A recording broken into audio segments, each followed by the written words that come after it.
Thank you for coming, ladies and gentlemen. I really appreciate it, and I'll get straight to the point.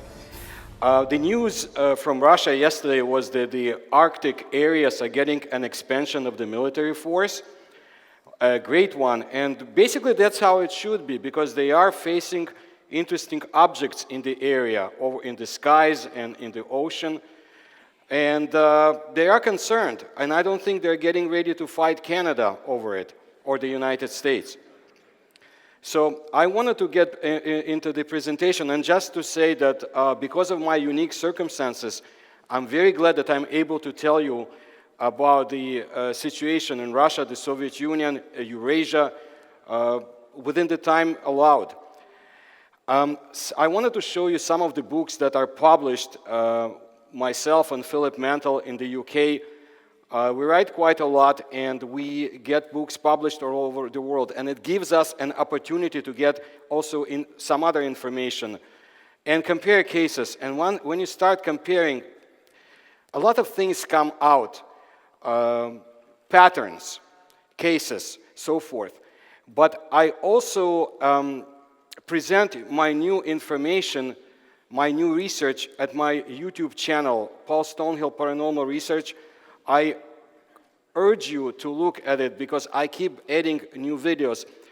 One of the videos I just added a few days ago was about the so-called 1966 Tashkent earthquake. And this was a devastating situation in the Central Asia of the Soviet Union. Many people died, and before the earthquake, there were a number of unusual, strange phenomena, including UFOs sighted. And then when I start doing research, I do find out that the same day, there were other earthquakes around the world. But also on the same day in Florida, an airplane was chased, and this airplane was carrying the governor of Florida at the same time, chased by 2 UFOs. And the day before, you have to give some leeway for the time. And on the 26th of April, a number of incidents took place all over the world, including Pennsylvania, the eastern border of the United States, a number of sightings, hundreds of them reported. So something took place on that day around the globe, and in Australia there was a very interesting case. And when I start looking at research, I find out that in 1947, the CIA had operatives inside Central Asia doing reports about UFOs near Tashkent, about 50 kilometers from Tashkent. Now, as far as I know history, Joseph Stalin was no kind innkeeper or, school principal. He didn't let the outsiders come in and steal his secrets so easily. Yet, they came, they took reports. Why was the CIA interested in UFOs in 1947? Well, you know about the SEER. And through my research, I also found out that in 1947, 2 Soviet submarines were attacked on their mission to Antarctica. But it wasn't just an unplanned mission. They got documents from Nazi Germany after the destruction of the regime. They brought out documents about Antarctica, which prompted them to go there. At the same time, we know that the United States had Operation High Jump in the same area. And we'll get into it, but you start seeing connections, and hopefully we'll get to the reasons why. The USOs, I want to get to as much information as I can. The Soviet Navy had to report USOs in the waters, international waters, in the lakes and seas all over their nation, because this was their responsibility, and they did see quite a lot. But it started long before then. We have reports from 1908 from the Pacific Ocean, Sea of Okhotsk, very interesting area, and I'll get to it. And of course later on, and you can see some of the photographs and the pictures. One of the most interesting cases I always get into is the 1716 case, which was reported by the Dutch ambassador/spy, and also confirmed by Russian Navy. 2 gigantic clouds, or UFOs, clashed over St. Petersburg, and there were various reports. People were horrified, scared. It was an aerial battle, when it was reported and recorded in 1716. There were unusual objects seen, for example, in the Baltic Sea, burning sea, meteors flying around, for not just going through the sky, streaking through the sky, staying in the sky for a while. This was all reported. And then I'm jumping around, but I want to show you the extent, because Russia is a huge country, and of course, a lot of it had been affected. In 1975, there was a very interesting case in one of the most secret areas in the Matovsky Bay in the Barents Sea. And there was a case in Kamchatka, which we'll get to. Kamchatka is a peninsula in the far east of Russia, where a gigantic UFO ascended from the waters of the lake. And those who had observed it, some of them died later on. But Kamchatka is a very interesting area, and it will bring us back to World War II and some of the situations there. Recently, I got into the research of the Matua. It's a small island in the far sea of Russia, in the Kuril Islands chain, and there'll be more developments there, because last year, a contingent of the Russian army and scientists suddenly went to the island, sealed it off, studied it for a while, and more scientists and the military are coming back. I'll be short. The reason is there's an underground city left by the Japanese army, sealed off, blocked off. Things are going on and happening there. I've done a presentation on Coast to Coast, and there will be more information on my YouTube channel, because this story is unraveling. I think this is a miracle of Japanese engineering, but they also made sure nobody can see what's going on. I am interested in the area because of the UFO observations in the Kuril Island chain, and I have a lot about it in my book. Kamchatka is another area. This was of interest, of course, to the Japanese as well, before, during, and after World War II, and to the United States, because our government, the United States government, suddenly offered Stalin to take over the island and use it for their own purposes. And Stalin said, well, you give me another chain of the islands and I'll think about it.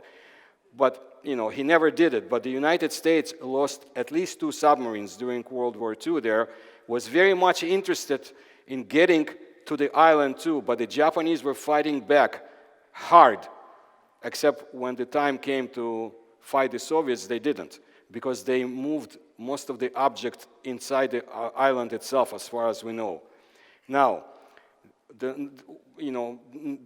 were other nations interested. Nazi submarines were coming to the island during World War II and after. Even after Germany surrendered, they came to the island itself, because there was a period of a few months when Japan has not surrendered. Very interesting. What were they doing there? What is it that they needed to get on that island? What is it they're hiding on the island?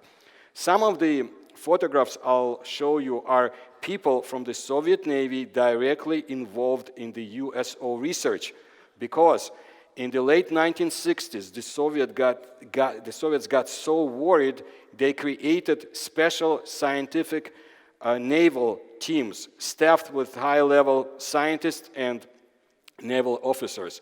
They were bothered by USOs. They wanted to know what's going on. And an order went down to spare no resources, and they didn't. And the counterintelligence was heavily involved. Admiral Gorshkov was the person that basically gave the go-ahead for all of it. And they did visit Soviet Navy outposts throughout the globe, and they did find out a lot. Of course, we don't know how much they found, but from the information I have, that's enough to make you wonder, what is it that they're hiding? This is one of the top Soviet intelligence commanders involved in that research. Because of Captain Kulichenko, years ago, I started getting into œkvakeriâ research. This is a phenomena that bothered Soviet Navy because their submarines were being encountered by unusual, hard-to-define, rapidly moving objects. And the Soviets were going crazy because they thought they were dealing with the Americans, or some new technology to spy on Soviet submarines, especially in the Atlantic Ocean and the area described, the Pacific Ocean, a few areas in the Indian Ocean, not as much. This was a very interesting research, but it was all of a sudden it was shut down in I would say about 1985. All the records are sealed off, and those scientists were transferred to other units without any explanation. Okay, so from my research, I understand that when the Soviets met their counterparts from NATO and the United States during the perestroika time, and they shared vodka glasses, they found out that they were not the only ones that encountered such objects. But I've never heard anything in the United States about any similar encounters by our Navy. One of the reasons that I became interested in the whole UFO phenomena was, speaking to somebody who had observed UFOs back over the Arctic, and a wonderful Soviet magazine, Technika Молодежи, which despite censorship was able to to publish a lot of reports to the extent possible about UFOs. They were not really called that, and other strange phenomena. Not long ago, I found information about Vice Admiral Lev Matushkin. Now, he was one of the best Soviet submarine commanders who had led under ice missions from one ocean to another. Well, he reported openly that he observed a gigantic egg-shaped UFO ascending from the waters right in front of the eyes of him and his crew, and they took reports, as they should be being military men, and they sent it to the proper authorities and institutes. But he mentioned it. He was very upset because he never received any feedback. And we'll get to it.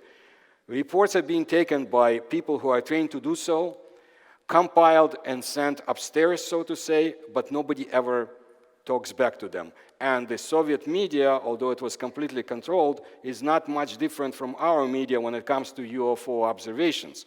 I remember a case when a KGB captain in the Soviet Arctic areas was collecting reports about UFOs and to the extent USOs, and sent them to the Soviet newspapers. And they vilified him. And this was unusual, but it is what it is.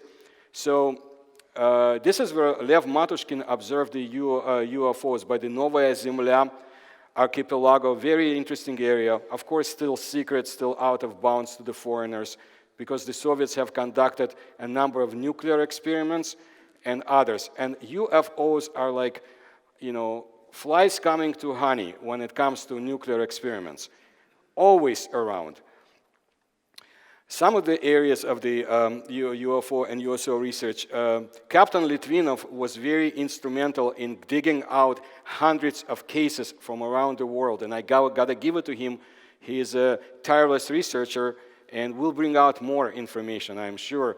Just as this Colonel Pravdivtsev, one of the best producers about UFO films, Azhaja, I wish he would come one day to the West, but he's too old now. But because of him and because of his friends in the Soviet Navy, we were able to find out a lot about UFOs and USOs, even though the Communist Party never liked him and he got burned for his excitement about UFO research. He lost his job, but the Navy gave him a better job. He was in charge of their USO research program to the extent possible, not the military angle. He wrote monographs for them. Jumping to Ukraine, Crimea Peninsula, there was a number of UFO reports over the most secret base made by the Soviets, a gigantic base, not being used today, unfortunately, or maybe fortunately, but Balaclava. And you couldn't even speak about this. Nobody even knew that it existed for a long time, except the military people. But they were interested. They knew what was going on. Chukotka, one of the best areas to look at UFOs, also in the Russian Asia, in the Far East. And the UFOs have been there for a while. Now, Chukotka is very close to Alaska, much closer than anything else. And I know that they have powerful presence of the Russian Strategic Air Force there. And the UFOs have been there all this time, including 1950s and before. Very interesting reports. The Kuril Islands I told you about, keep your eyes open on the Sea of Okhotsk and areas around, especially in the dangerous confrontation-like situation in Asia today, with China and the South China Sea and Japan and so forth. Well, we've had a number of UFO reports from the area. Kamchatka, I told you about them and about that lake, but something else happened in Kamchatka, which very interesting. Japanese government leased a beach from the Soviet Union at the time when actually Andropov was in charge of the KGB. And they used the black sand from that beach to build up their high-tech industry. Now the Soviets, if you look at the story, you know, pretended they didn't know anything. Only at the end they became worried and shut everything down. I don't believe it. Andropov had a file on his table when he was in charge of the KGB. Daily UFO reports. This was reported by his secretary, Sinitsyn, back in 2003. One of the cases I researched going back to the fabulous year of 1978 was a UFO UFO case that was itself studied by the SETKA program, the secret Soviet program to study UFOs and USOs. It had a different bureaucratic name. It went through a number of changes, but nevertheless, Andropov was very much involved in it. And Andropov was, he was an evil genius of the KGB, so to say. And I don't believe that he didn't know that the Japanese were taking that sand and using it. Why it's important? Because there are UFOs all over the area. Just as that little island I told you about that may be hiding enormous secrets, the Soviets had their military presence on that island from 1945 to the year 2000. Okay? Stalin, who was so much interested in 1947 in the Roswell reports that he made the father of Soviet space program, come to Kremlin and study it behind closed doors and give him the report 1947. Stalin would not be interested in sending a special team of researchers to study what was acquired when they took over Matua Island. Yet they only sent 3 people for 5 days. There are hundreds, if not thousands, of still objects left on the surface of the island, and who knows what's inside. We will find out. We'll talk a little. I've talked on my channel a little bit about it. A modern Russian admiral in charge of the program was very much interested. So you have 2 situations when the Soviets control the island, are not interested in what's going on. They pull away their forces in 2000. The island is uninhabited. There are civilian researchers who go and study what's going on, and they raise alarms. And the Japanese are all over that area, for sure, Japanese spies, intelligence agents. And only in 2016, all of a sudden, the Russians are interested in getting control over the island again. Are they letting the Japanese study that island or whoever else? It's very interesting. And if you ever read about an operation Ivy Bells and the American espionage, which was through early 1980s, around the same area, the ease with which the United States was able to get information from the super secret Soviet cable, I don't know. It's too easy. Here are the UFOs over Kamchatka to the extent possible to film them. Some of the Navy reports about UFOs, some of the pictures and diagrams. A little bit more. Now, Antarctica is favorite subject of all of us. I have no doubt that are interested in the UFOs. Well, the Soviet Navy submarines and so-called scientific ships went to that area, especially the South Georgia Island. If you ever visit it, because you can, take a look around, because they did, and they found a lot of unusual objects in the sky. And some of the reports are from the SETKA program I mentioned. Fascinating area. And you know what's more fascinating? There's a long-forgotten graveyard near one of the Russian polar stations. And at least one person buried there died in fighting in 1947. What were they fighting against in 1947? Who were they fighting against in Antarctica? Nobody knows today, or they pretend not to. Now, one of the pictures of the UFOs that I was able to obtain, this goes back to 1985. Now, There are some official Navy reports about UFOs and USOs as came out years later, SETKA program and so forth. Now, I have a book about the Russian Spetsnaz forces, and it's published not that long ago, and the people involved in the research also mentioned UFOs and USOs. Some of the interesting cases, 1978 was one of the most exciting cases for the UFO history. Here, I'm sure in the Soviet Union as well, because in 1978, I have a case of the UFO being shot down over Central Asia on orders of Pyotr Grushin, one of the best Soviet missile engineers and designers, and he was the one whose missile shot down the U-2 plane, so he was well known. He was no nonsense person, and according to a number of reports, he ordered the to shoot down of a UFO to get to the details because they needed to improve Soviet technology. I cannot say it's a 100% credible case, and I'm going to look more. But 1978, all of a sudden, we have another number of cases all over, just the Soviet cases. Some of the submarines involved in the UFO and USO research. Now, in the north of Russia, there are lakes not far from the St. Petersburg area, a number of UFO cases that still go on, and underwater phenomena that hasn't been studied because, again, no money is being allocated for such, let's call it civilian research. But they should be worried because they also have military bases there. Kola Peninsula, a special target of the Nazi forces who never made it. The Soviets beat them back, and which is good, because there are sites of ancient civilizations. And those sites were studied by the first official Soviet KGB-sponsored research program of the anomalous phenomena. Back in 1920s, it was ended in 1938. Stalin destroyed all those involved. The documents are taken away and are still classified. But it was a very interesting case because an expedition did go there in 1920s and did find a lot of stuff. Now, this area should be off limits because if we talk a lot, the tourists will come there and destroy whatever is available. But I don't doubt that the Russian army keeps control over it.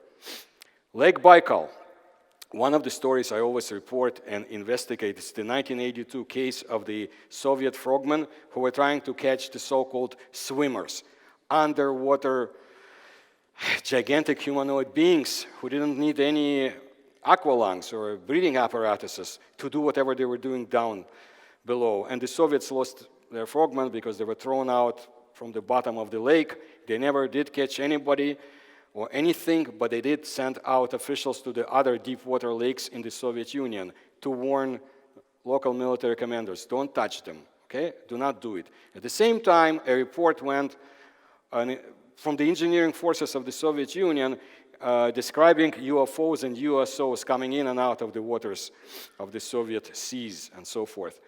Baikal is a very unusual case. I already mentioned before that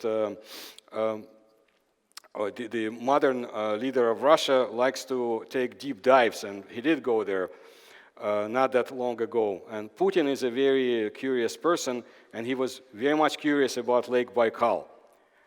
Some of the confirmations I obtained about these so-called gigantic beings was from a book published by an interesting person who was fluent in Chinese, was one of the top Soviet interpreters, and a curious one. He was a great person who was not afraid to ask questions, and he did when he was in Tibet. And he found out about gigantic beings being kept in the caves in Tibet. And some of them were actually captured by the Red Chinese troops and destroyed. But he also was in the area of the Lake Baikal in 1986, and he was told by the local population who were fishing there how they saw a Soviet frogman being thrown out from the water. Nobody knew why. Another interesting deep water lake in the former Soviet Asia is Sekul. I mean, just looking at the ancient petroglyphs, and this is just one example, there are much more. You can see a lot, but there are also persistent stories of UFOs. And by the way, there are, down at the bottom of the lake, they keep finding more and more ancient civilizations. The more they look, the more ancient civilizations they find. Very interesting. If you ever are in Central Asia, I urge you to visit it. In Ukraine, Crimea Peninsula, this is one of the photographs from 1983. There will be more. There are also USOs. This was sighted by Ukrainian submarine in 2006. This is one of the latest cases I have. Today, of course, it's much more difficult because of the situation around the Black Sea, but I'm sure we'll get more information and cases. Some of the cases, this is 2007, again, 79. 79 was a fabulous year for UFO research around the world. In the Soviet Union in 1979, I have reports from the Far East and from Yakutia and from the north, the Arctic Sea, official Soviet meteorological reports and scientific reports and reports from the Soviet Navy about gigantic cigar-shaped objects and other objects flying in and out all over the area. And they had to send high-level commanders. One of them was Gennady Reshetnikov, a top Soviet Air Force commander who passed away last year, but he did have enough time to report on his journeys to the area. And he also said interesting things about the Soviet observations, encounters back in the early 1990s, when you could speak about it. I think it ended about 1994, and it's not as easy to get any more military information or former Soviet admirals and generals to speak about UFOs. And many of them are aged, they're reaching their 90s and are passing away, but at least we have some information collected. When I mentioned Arctic this morning, you got to know that Stalin was very much interested in the Arctic area himself. Before World War II, when when the Soviet Union and Nazi Germany were best of friends, they let a German military ship pass to that area, to the Arctic route, I believe they called it. And they also left Nazi ships alone for a while, and they were doing what they wanted to in that area. I'm sure they were sorry a few years later, but Stalin spent a number of resources building up the Arctic, and then they left it all of a sudden. It was left alone. Well, the same happened in the 1970s. The Soviets at the time were building up the Arctic area, bases, which were never used, but were mothballed. And all of a sudden today, for example, in the modern times, we find out that they're going back to rebuild. So it's like they were getting ready for something. Some of the UFO pictures I wanted to show you. And you need to keep an eye on the Marianas Trench, because the Soviets did and the Russians published reports which I could never find here about an incident when an American scientific ship was doing research in the area, and some of the equipment was basically put to go for the research, went on deep underwater, but when they pulled it up, it was sheared off. The cables were sheared off. Very interesting case. I've done my own research, and I know that even in the initial descent of the bathyscaphe back, I believe in 1960, they did see some unusual object. It's in the book, actually, by this Swiss researcher involved. Now, it's not too far away from Guam, and Guam, of course, is of interest to the Russian Navy, being American bases. You'll see quite a lot. And I can understand the desire of James Cameron to go down and the modern owners of companies like Google and so forth, who I believe are very much interested in seeing what's down below. They may know more than we do. In the Russian area, Yakutia, Republic of Sakha, if you can ever get there, it's a beautiful place, but it's very cold, enormously cold. But it hides a number of secrets, including this monster that allegedly resides in the deep water lake there. Vadim Chernobrov, whose information I often use, is the leader of the Russian and now international UFO research organization called Kosmopoisk. very active people, young Russian researchers who bring a lot of information forth, which is very good, and they do go all over the Soviet Union, and now some other countries too. When we speak about UFOs over the territories known as Russia or Russian Empire before Soviet Union, we had cases that go back thousands of years. Cases that from 1204, for example, the three suns that came out of nowhere and were hovering in the sky. You got to put yourself in the mind frame of the people at the time, taking out reports, and what is it they could compare it to. But there is a case which I'll get to in 1663 about a UFO that came to one of the lakes in Russia in the Vologda region, and we were lucky because the person who reported it was a very clever, intelligent individual who wrote down characteristics of the UFO that kept coming back, so you couldn't say it was an asteroid, and the effect it had on the population below. Some of the interesting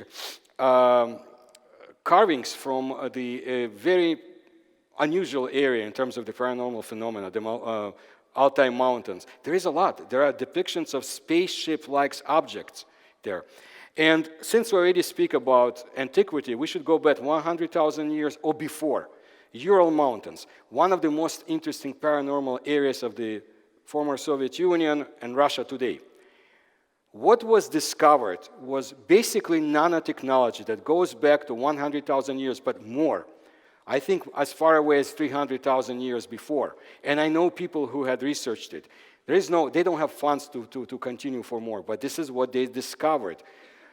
Spiral-like objects with tungsten in them and more. And it's like something gigantic blew up hundreds of thousands of years ago and scattered fragments all over the area. And I know who has those fragments. And I also talked to ancient aliens about it, because this is a story that should be investigated more. Now, the Cosmopoisk people found this in 1997, Kaluga area in Russia. This is a ball that's been there for, according to them, 300 million years or more. So, you see that. Now, we go back to North Russia, to one of the lakes that I mentioned before. Look at these carvings and the object they depict. I mean, the UFOs have been sighted there for hundreds of years. And there are other objects in the area. This is from Kazakhstan, one of my favorite areas to research in Central Asia. And I know that Open Minds published my article about Kazakhstan and the SETKA research not that long ago. And I urge you to read it. You will see how the investigations were being conducted. Because some of the people in the United States don't want me to continue such research, are panicked when it comes to the information coming from the former Soviet Union. I don't know why. There's nothing secret, about this. We do find out files that are being declassified. Kazakhstan has a lot of interesting areas in it. Nazca-like lines were found in the Isturt Plateau of Central Asia, also in that area. And you'll find out more about that plateau in my article in Open Minds. My wife is from Western Ukraine, from Transcarpathia. And do you know that they have ancient spheres, just like in Central America, that nobody knows how they arrived there? Certainly wasn't the Soviet production. They didn't need it. And yet that's where it is. That's, in itself, that's a very interesting area, because they had, and the local population never knew about it, they had an underground tracking station to follow US ASDI research, and probably a few other items or objects in the sky. And a mountain would open up, and a whole city down below, secret facility, was being used to spy on the Americans. And other objects, like I said. This is something I got recently. Ancient discs were found in the Karabakh area of the Caucasus Mountains. This is the area of conflict between Armenia and Azerbaijan. Who were the ancient people trying to emulate? I don't know.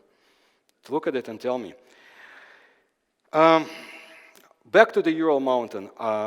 There is a case of the so-called Dyatlov group, 9 people who died, tourists allegedly, back in 1959. It's a very interesting case. A number of movies were I was asked by some of the authors who write books about this strange incident, what is my assessment? And my assessment is straightforward.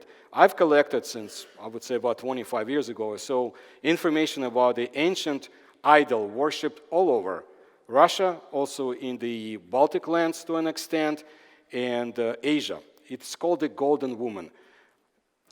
To be short, the description in our modern terms is of a gigantic, like robotic creature that emits strange energy that makes people go crazy. Infrasound. For my research, I've done a lot. That entity most likely is located in the Koip mountain, and that's the mountain right next to the mountain of the dead, where the people died in 1959. And later, but there were other incidents around there. Hopefully somebody will go, but you know what? I can't advise people to go there because I don't know what energy is being emitted.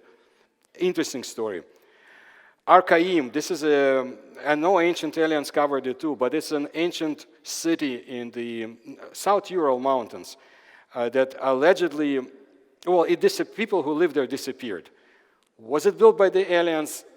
I don't want to go that far, but there have been very interesting discoveries in the area not long ago of humans with elongated skulls.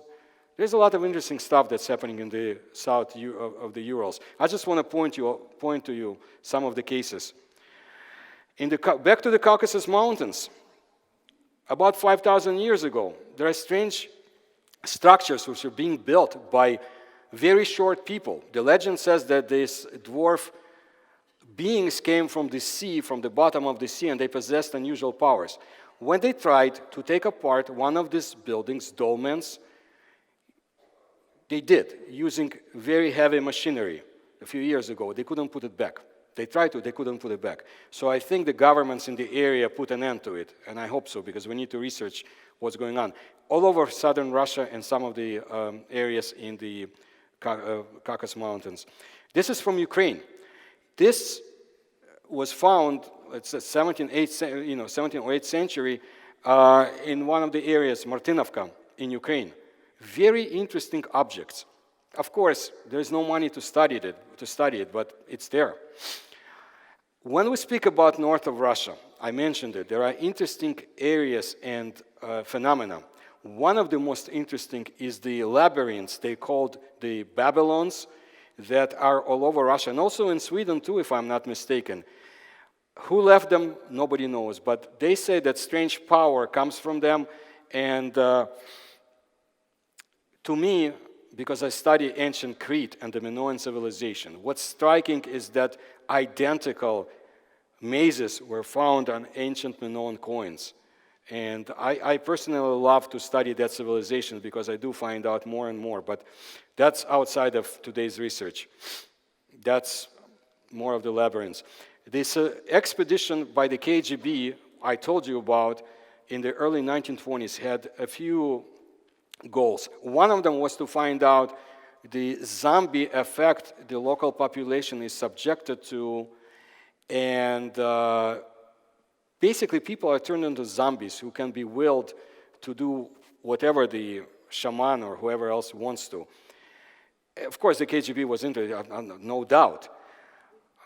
But there are also signs of the ancient so-called Hyperborean civilization in the area. And I hope more findings with the expansion of our modern technology, that we do find a lot more, because there are incredible stories about lost civilizations in the area. And the little people who chewed, and other names, who went down and live in the bowels of Earth, who possessed incredible technologies. Very interesting stuff. And people involved in the KGB research and who died, and who were executed by Stalin in the 1930s are those here. They had a special black room, I don't think too far away from Kremlin, where they actually gathered psychics, shamans, researchers, a few people like we had, in this conference. And they got them all together and made them do research for the KGB, whether they wanted to or not. And they were also interested in UFOs to an extent possible. That's not what they called it, but they were interested, especially during the expedition to the Tibet and Mongolia, joint American-Soviet expedition of Nicholas Roerich. We'll get into joint American-Soviet later on, time allowing, but there were a lot of those. When we speak about ancient times, I want to bring Ahmed ibn Fadlan. I won't tell you his full name, but he was a diplomat from Baghdad who was sent to the Volga, Bulgaria areas inhabited by the people who worshipped Islam to find out what's going on. And because of him, because he was a very scrupulous researcher, we find out that in 922, Common Era BC, he and his embassy actually witnessed an aerial Star Wars-like battle in the sky, and he wrote it down. And I have the Russian translation of the book, and it's incredible, the details he presents. The objects that were flying around, scaring each other, fighting, emitting lights, and so forth. And the local people told him, they were laughing when they saw these people praying in fear. The diplomats, they said, what are you afraid of? We see it almost on a daily basis. You know, we didn't have SDI at the time. Some of the interesting areas from the Far Sea and Japan. Japan was very much involved in the UFO research, and one of the best information came from there. And then we go back to Russia, to Khakassia, where not long ago they discovered underwater plates, large-sized plates that contained alloys which could not be made at the time these plates were made, not using technology of the present time civilization. Yet, that's where they are. Georgia, one of the most beautiful lands in the world, had, because this was later removed, this depiction of an object flying next to Jesus Christ. This is one of them. It was there, very interesting. And I know some other researchers mentioned it before, but there was much more about it. There was actually 2 sites with this. This is from Ukraine. This is a coin that goes back, and it allegedly shows a UFO over a priest's head. I'm not sure if it's so, but this is what it is. Now, if we go back to Georgia, this is another UFO to the left. And it shows St. George slaying the dragon and the UFO flying right over it. And the Kosovo, I'm not sure if the monastery is still there, but it's the Saint Orthodox monastery, and you can see, some of the depictions. Let me get to the point. Now, this is from Kiev, from my hometown, so to say. And this is from the 15th century. I don't know what else could be depicted. It's not a star to me, but it looks like a UFO. 1602, very interesting manuscript from Russia about the second sun that came out from nowhere and more than once to the sky of Russia, local area. This is the 1663 case, and the very intelligent reporter who wrote down the information, and it's kept in the Russian state archives about the UFO, how it kept coming back to the lake, and it scared the local population. There are biophysical effects. And later, actually, it was studied by the same scientists involved in the Soviet super-secret SETKA program. This is from Ukraine, again, where I'm from. This is the Kazakhs celebrating letter they write to the Turkish Sultan. At the same time, UFOs were flying over the areas. Very interesting case, because apparently, I still don't know, was it a meteor or UFO, but if you read the manuscripts, one of the objects kept coming back to the extent that the Kazakhs had to shoot their guns at it. And they say they scared it away. I'm not sure. 1769 was a very interesting case also in the area from there. And this was during the Russian-Ottoman War, and the fiery pillars were seen all over the area. Now, this is not north. This has nothing to do with the Arctic sky. So why do we have this? Now, People always say that the UFOlogy started in 1947 with the objects sighted over, observed by Kenneth Arnold, if I'm not mistaken, and also Roswell phenomena. In 1892, there was a wave of UFO objects all over Russian Empire, to the extent that the police was alarmed, everybody else. They found out that it couldn't be German blimps or Japanese inventions. So the Russian Technical Society got together to study, this was one of the first meetings to really find out what's going on about the unusual aerial objects over Russia. The Tunguska 1900 crash, many of you know about it. I don't want to go into too many details except the area where it happened and some of the most interesting UFO reports that's still coming from there. And as I told somebody, 1908, there was a study of people who were born in the former Russian Empire. There was a very high percentage of geniuses born in that year. Because the effect of this explosion or implosion or takedown of a UFO is incredible, and we still have to go into it. And nobody found any fragments. No matter what you hear, there are really no fragments from the object that was destroyed in the sky of Siberia at that time. Kulik was one of the first people to actually research the area, and he was a very active, very persistent individual, but he died in Nazi concentration camps in 1942, carrying his knowledge with him, some say. I told you about the egg-shaped UFO that was observed by Lev Matushkin, the Soviet admiral, by Novaya Zemlya archipelago. Well, almost the identical, judging by description, egg-shaped object was observed in Kyrgyzia, 1914. I would say not that far away from the Issyk-Kul lake. And the description is almost identical. So years go by, civilizations change, but UFOs keep coming back. One of the reports that I published in Open Minds was about a Russian scientist, I want to call him Soviet, Russian scientist who lived in the Soviet Union, who was a prisoner of the Gulag, like many of those that I mentioned in my reports. And he, in his youth, studied in Italy and visited Italy and a number of other countries. He was in the Vatican.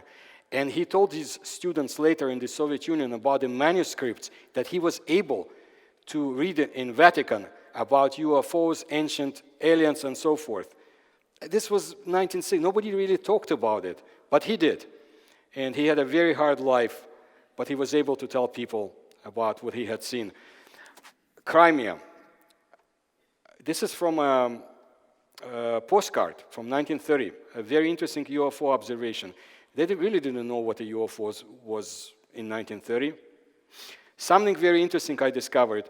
Vadim and his people are digging out ancient discs in Russia and showing to the population, trying to get them interested. Well, identical discs were found 8 years before in China. Who made those discs? What is it that they were trying to depict, those ancient people? One of the areas I mentioned, one of the secret areas in the Arctic, had a very unusual phenomenon when the sky went black for no reason in 1938 in the Siberian area in North Russia. Those are, you can't read it, but those are just some of the paranormal zones of the USSR. And I think I would say a few more, especially in the area of the Northeast. But this is very accurate, and you can see how much has been researched by civilian, research teams to the extent possible.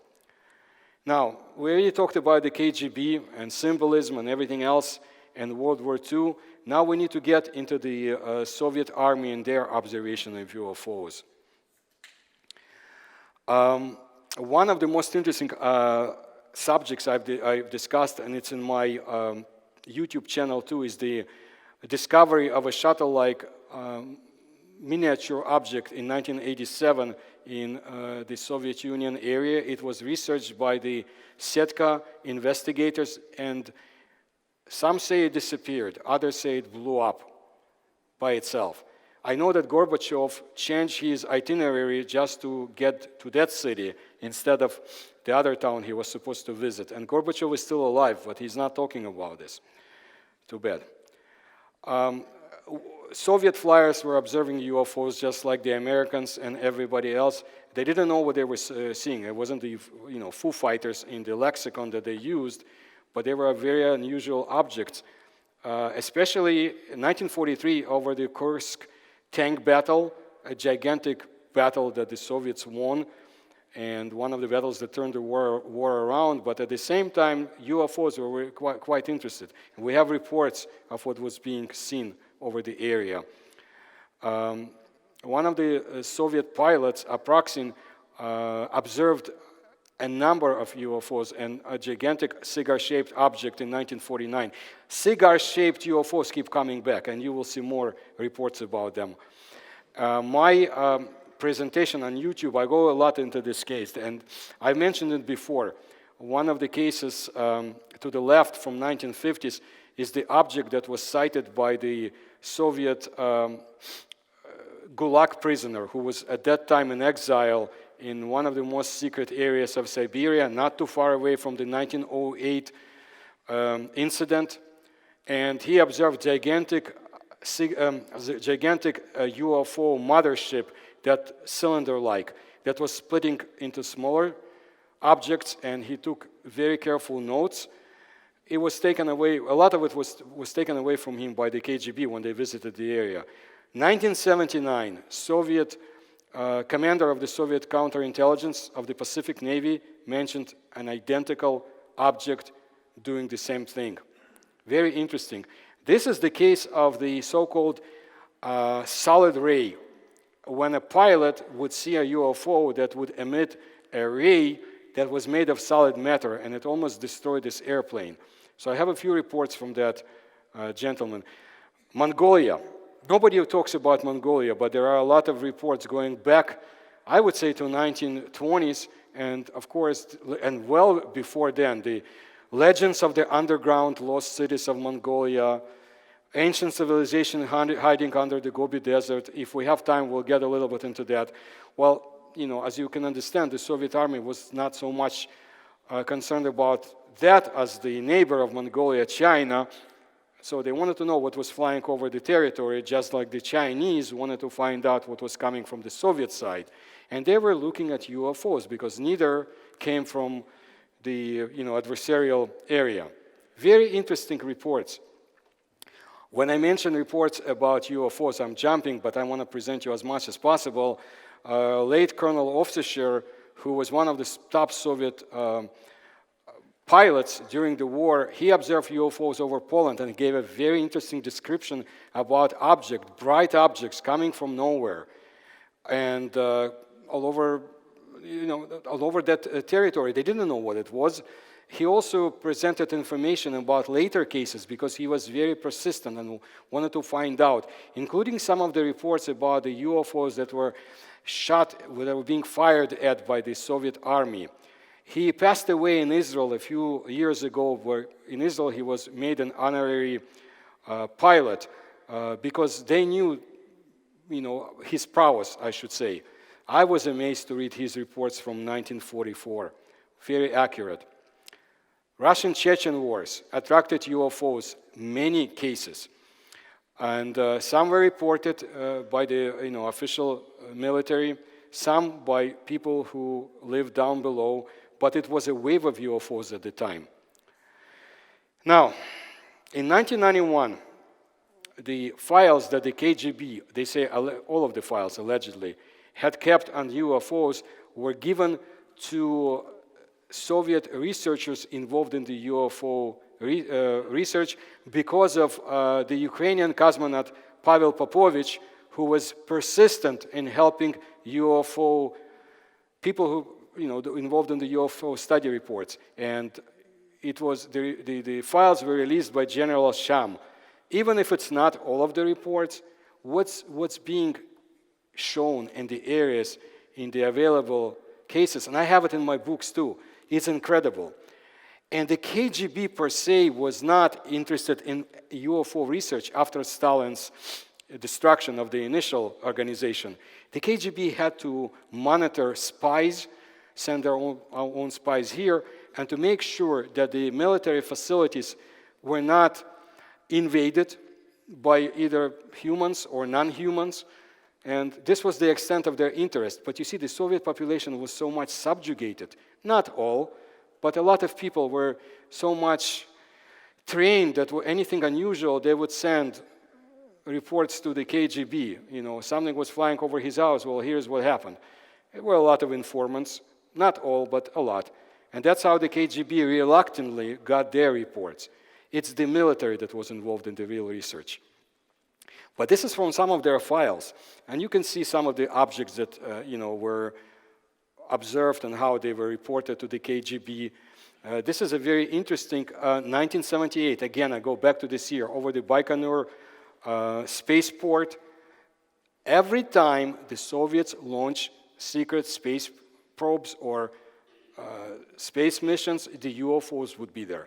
They knew it. One of their scientists, academicians, said that it feels like we are being under a microscope. Apparently they were.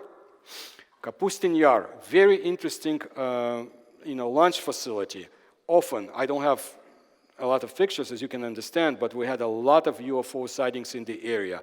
There are rumors that there may be an underground facility with captured UFO beings there. You know what, from the research of Cosmopoisk, my own, and people like Mikhail Gerstein, one of the top Russian UFO researchers, it's nonsense. I don't think there's anything there. But I have to report what is being said. And this is the Google location if you want to look at it. It's an abandoned, to an extent, area right now. Some of the secret reports from the SETKA program, documents of the UFOs observed, studied, they also made Soviet newspapers like Trud, to the right, send them reports that were being sent by Soviet population to the newspapers about UFO report observations and USOs, because people wanted to know what is it that is flying over our motherland.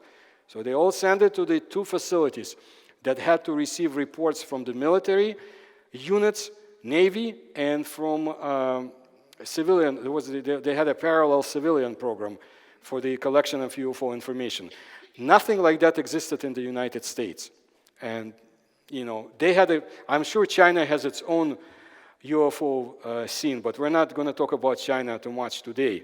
But it's incredible what is being reported by just, regular people seeing it. And there were a number of top Soviet institutes involved in the SETKA program. It had two, basically, parts. One was the military program, and this was an active program. The lazy program was the Soviet academic research, because scientists don't want to be bothered. Not all, but most.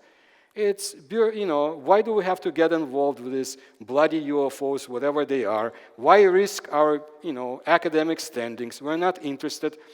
And what happened that the military people got tired and actually went to those scientists who were initially involved in the research, but then were fired for being too active. So this was very interesting. Some of the institutes involved in the research. Andropov, I talked about this head of the KGB and the object that he was very much interested. The report was done by intelligence officer who was fishing with his friends, and they observed a very unusual UFO encounter. And he went straight to Andropov. This was one of the SETKA program's reports. Some of the reports from Ukraine, some of the information, very interesting, coming from nowhere. This was like a steel-colored object that appeared over there. Today, again, and many times before, I was being asked about the 1982 case. Bottom line, for I think 30 seconds, I can't recall right now, but in October 4, not 5, October 4 of 1982, in Ukraine, over the top secret Soviet silo, a UFO came out from nowhere, and the sequence began. The missiles were ready to be launched at the United States. Moscow controlled nothing. Nothing. We could have had World War III at the time. It hasn't happened. But this case was investigated by the SETKA program. One of the investigators, he also talked to George Knapp and Brian Gresh, I think, who came to the Soviet Union in 1993. That researcher, that military researcher changed his mind, I believe under pressure, and he started saying, well, you know, what you saw were the aerial balloons that they used for targets. Nonsense. I have reports that I've found through my research, and I want to share them with George Knapp for sure and others, of military servicemen who had served in the area and who had seen UFO, more than one, in the nearby areas, over that site and the nearby areas. They were so shaken that many years after, they still tried to collect more confirmations. Interesting case. One of the best areas for the UFO research, to the extent that the military got so revved up about UFOs coming and interfering in the tests of the top modern jet aircraft, that they called on the SETKA scientists to come and explore and tell them what's going on. Why are we losing airplanes? And one of the interesting reports was of the black cloud entered by a Soviet airplane and the effect it had had. It's an official report. Norilsk. You can't go there. That area is off limits to the foreigners, except if you are from Belarus. Even Ukrainians can get in unless like illegal aliens, but you know, it's a closed-off city because they have a lot of the strategic metals that they bring out from the ground, and very important for the Soviet and Russian military industry, space industry, and so forth. I have reports of UFOs from the area, from the beginning, even before Norilsk was there, but especially from the local population, whatever we were able to collect. When I say we, Russian researchers like Vadim Chernobrov, Gerstein, myself, a few others, up to now. Norilsk is a very interesting area, and I've got 2 photographs not long ago, and in one of the cases I reported on the YouTube channel. You will see those reports. If we go back to 1984, Central Russia, this was a case that was studied by the now titled Galactica SETKA program. A very unusual case. It was a strange object which was white and red in color and had projected unusual light out from it, and they studied it. They were interested. This is all that remains of the area in Russia that had reports of UFOs and the way the Soviets were trying to react to them and call attention, and the spheres that came over the area would flatten out, depending on the signs that were being sent to them by the Soviet troops lying below. They would raise their arms, do signals, and allegedly UFOs would change their shape. But you know what? Just a few weeks ago, I've got confirmation from memoirs of General Yeremenko, who was involved in the whole object. For a long time, we couldn't know the area. Now we know where it was. So that's, again, now, the Soviet space program, goes hand in hand with UFOs who had observed it. And people involved, like the head of the program, Korolev, we already know that he studied the 1947 documents that the Soviet intelligence agents brought from the United States. You know what? I don't know how easy it was for them, but now seeing how easy CIA operated in this secret Uzbekistan area, I don't know, maybe there was an exchange of information between the two nations. Obviously, they were involved in this. The Russian dreams to reach the space started with Tsiolkovsky and his writings, very interesting, very unusual. Some people call him a great scientist, some people called him a madman, but he was very much involved in the whole beginning of the Soviet space program. Korolev, I mentioned, the consultant for Stalin, Gagarin, whose death itself is being questioned when his airplane went down, veering away from an object that was seen in the sky at the same time. And cosmonaut Alexei Leonov, whom I respect very much, but who goes out of his way to debunk UFOs and those who report them. He came out with information that it was another airplane that interfered in the area during his flight in 1968, and the death of Yuri Gagarin, the first Soviet cosmonaut who actually made it in space. There were others. I mentioned Pavel Popovich, his wife, Marina Popovich. She was in Los Angeles in 1991. She gave me very interesting documents about the Soviet Phobos program.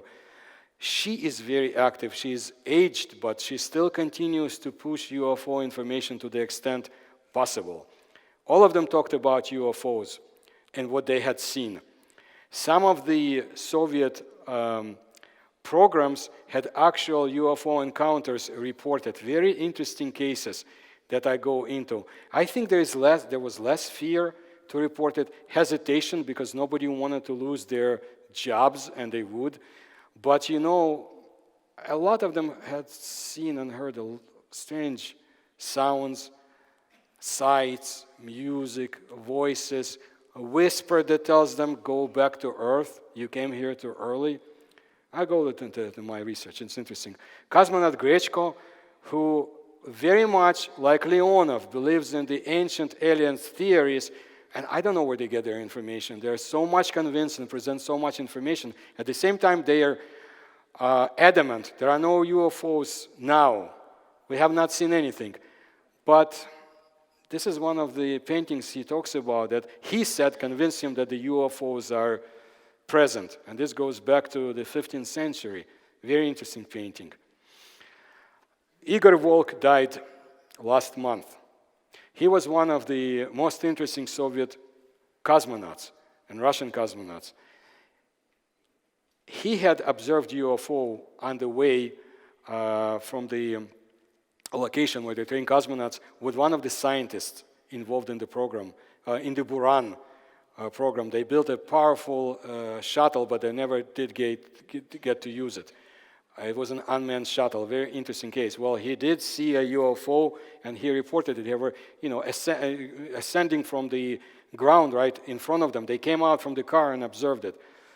And I just wanted to mention it, and information like he presents. Some of the Soviet spaceports and some of the UFOs that had been observed there. I'm sure there are many more photographs, but that's what we have available.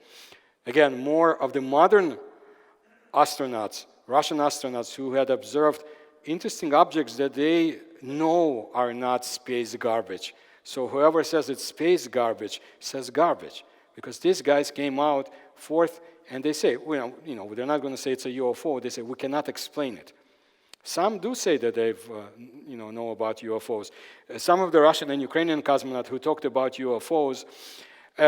Sergei Krychevsky, go on my YouTube program, because I will do more, but I did present his ideas and the strange phenomena that astronauts and cosmonauts, well, let's say cosmonauts, are being subjected to in the sky, and the transformations they go through. And I'm sure the more we go into space, the more space exploration there is, the more of the unusual phenomena that will be encountered. Very interesting cases. Some of the people who talked about UFOs, I know that Volk has passed away, but Svetlana Svetlitskaya, the first woman to walk in space, she mentioned the so-called angels and others that had visited their space station when they were in space. Very unusual case. Whatever they had observed cannot be explained in modern terms, or terms that we have available. Some more cosmonauts. In 1975, there was a very unusual case when the UFO allegedly saved a Soviet crew and kind of helped them, because they landed not very far from China, and they knew that if the Chinese pick them up, they will be never found, subjected to whatever the interrogation there is. But it was like UFO guided them, and there was a voice that interfered with their mission. And they say it was trying to emulate human voices, but it wasn't a human voice, an unusual case. And I go into that in my books too. I'll try to present more information. Keep an eye on the Mars, I'm sure we all do, and on Phobos. Because no matter about what civilization is now in Russia, what regime is now in Russia, they want to get to the Phobos moonlet and Mars. Well, they tried and they failed. The last was 2011. It never even got there. It failed right in the orbit, if I'm not mistaken. But in 1989, the second of the probes made it to the Phobos, and that's where it perished after it sighted a gigantic object nearby. Burdakov, Valery Burdakov, he also passed away a few years ago, but I do write a lot about him because we were in contact, one of the most brilliant Russian-Soviet scientists in the field of space exploration and missile technology. He told me about his, what should I say, alarm when he found out that this program was sent to Phobos. What I want to say, I kept talking about the joint American and Soviet programs. This was even more than that. There wasn't really that much of the Soviet technology in this program, but it was a lot from the West European. The Americans also were participating moment by moment. They knew what was going on. JPL received information. I have it from the Soviet newspapers of the time, published by Soviet scientists. And there was one of them said it was like a UFO snatched our probe. But you know what? The probe came back about a month later. They heard communication from the probe, and then it disappeared. It's still a case that should be investigated, but keep I'll tell you, there will be more probes because they know there is something out there, just like Buzz Aldrin knew. There's a sentinel-like object there, and our governments know about it, and they want to get to it. They knew about Phobos being artificial satellite in the Soviet Union back in early 1960s. And if I'm not mistaken, one of the English writers of the time, back in the 18th century, 17th century, wrote about the two man-made objects in the sky. This is the photograph that the Phobos took before its demise. That's all I have left. 1 minute. Well, I will go as much as I can through the other photographs. Whatever I'm not able to finish, you will see on my YouTube channel. I promise to put as much as I can because it's a fascinating subject and there is so much more without getting into Chinese ufology, but there is a lot of joint phenomena that's happening on the borders. Yakutia, I will present more, but down in the permafrost of Yakutia, there are remnants of the ancient alien ships embedded there with radiation-like effects. I know what water reservoirs were being created that flooded objects like that. This is incredible. And the UFOs and USOs that are observed in that area and the lakes around. Incredible. I've shown some of this information to you before. Just going through some of the reports and cases. There's so much, the case in Latvia in 1961, nobody knows exactly what it was, a weather balloon or a gigantic triangular UFO. Some of the reports cited, some of the pictures and presentations you see. 1963 was an incredible case. Some say it was an American satellite, some say it was something else. More reports. This is information from the Baltics in 1976. Felix Ziegel, the well-known Soviet researcher, CIA also kept an eye on him, and of course the KGB, who presented a lot of information. Some of the reports that he presented. This case that started the whole Soviet government program, the 1977 jellyfish-like object that was seen over Petrozavodsk, not the launch of the secret satellite. Oh no, there were other UFOs. I know people don't want me to talk about it, but there were other UFOs sighted all over the area, the day before, during, and after. More about it. A very interesting case in 1977 over Siberia. Cases from the Barnaul, UFOs with strange rays around them observed. This is from central Russia. We can go on. The Chernobyl. Did you know that there was a UFO over Chernobyl in 1986? And allegedly, it actually helped diminish the effects of the explosion. In my research, I keep finding more and more cases of UFOs coming to the area of ecological disasters. And what I believe is there are different groups of UFO objects or beings, civilizations coming here, researching us. Some are hostile, some are not. And what I also believe is that our governments are very much involved in the joint research. And maybe that's what they have to do. But the whole Cold War, yes, it happened. But under the guise of Cold War, a lot of the interesting cases were researched and completed and done. 611, Site 611, I have a book about it and I have much more information. When an object crashed in 1986 and fragments were collected, researched, we still don't know. Was it an alien spaceship? Most likely.